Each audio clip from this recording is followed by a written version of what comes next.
রাজধানী ঢাকাসহ গাজীপুর, নারায়ণগঞ্জের বিভিন্ন এলাকায় গ্যাসের ব্যাপক সংকটে বেড়েছে মানুষের ভোগান্তি। অনেক জায়গায় দিনের বেলায় গ্যাস থাকছে না, রান্নার চুলা জ্বালাতে রাতের জন্য অপেক্ষা করতে হয়।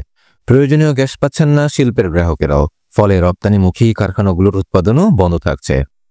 সাধারণত শীতের সময় বিদ্যুৎ উৎপাদন অর্ধেকে নেমে যায়। এতে বিদ্যুৎ খাতে গ্যাসের চাহিদাও কমে যায়। ফলে শিল্প, আবাসিক ও বাণিজ্যিক খাতে গ্যাসের সরবরাহ বেড়ে যাওয়ার কথা, কিন্তু এবার গ্যাসের সরবরাহ কমে গেছে। দেশীয় গ্যাস ক্ষেত্র থেকে উৎপাদন টানা কমছে। ফলে শীতেও গ্যাস সংকট ভোগাচ্ছে গ্রাহকদের। বিশেষজ্ঞদের সংখ্যা সামনে এটি আরও ভোগাবে। দিনে এখন গ্যাসের চাহিদা ৩৮০ কোটি ঘনফুট হলেও এখন সরবরাহ করা হচ্ছে মাত্র ২৫০ কোটি ঘনফুট। বিশেষজ্ঞরা বলছেন, জ্বালানি বিভাগের অবহেলা ও অদক্ষতা এর জন্য দায়ী।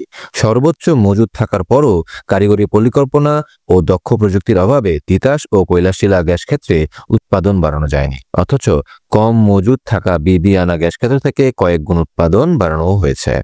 রাজধানীর মোহাম্মদপুরের বাসিন্দারা জানান, রান্নার চুলা জ্বালাতে রাতের জন্য অপেক্ষা করতে হয়। দিনের বেলায় গ্যাস থাকে না। শুধু মোহাম্মদপুর নয়, ধানমন্ডি, কলাবাগান, মিরপুর ও উত্তরা সহ রাজধানীর অধিকাংশ এলাকার মানুষ গ্যাসের অভাবে রান্নার চুলা জ্বালাতে পারছেন না। আমদানি নির্ভরতা থেকেই এই খাতে বিপর্যয় তৈরি হয়েছে বলে মনে করছেন বিশেষজ্ঞরা।